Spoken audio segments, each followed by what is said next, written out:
اولا ما ذكرته انا بالضبط النصر ما وصل للاسيويه من هذيك الايام.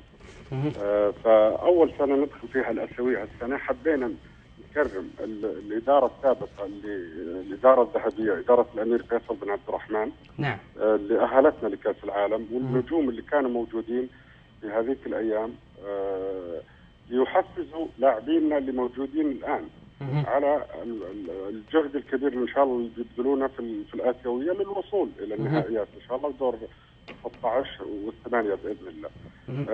ثانيا انا اود من القناه الرياضيه الرائده دائما، ومن سيدي صاحب السمو الملكي الامير تركي بن سلطان بن عبد العزيز المشرف العام على القناه الرياضيه، كما عودتونا دائما بمشاركتكم باحتفال نادي النصر في مرور 10 سنوات على دخول العالميه.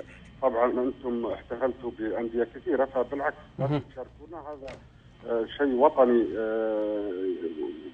بمشاركه نادي النصر في العالميه في عام 2000.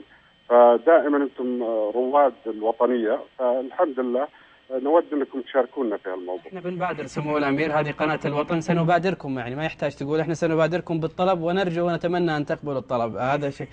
والبرنامج برامج يعني ستسخر ايضا لمثل هذا الاحتفال. اعود لاسال الاحتفال نوعيته، مباراه، مهرجان، كرنفال، ايش نوعيه الاحتفال سمو الامير؟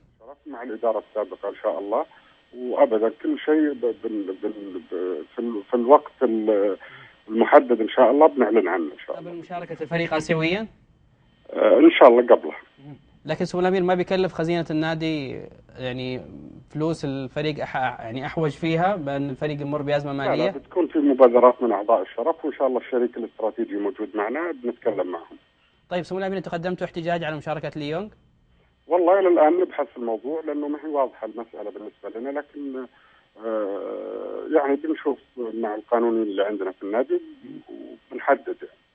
شكرا لك سمو الامير. شكرا، الله يطول. شكرا للامير فيصل بن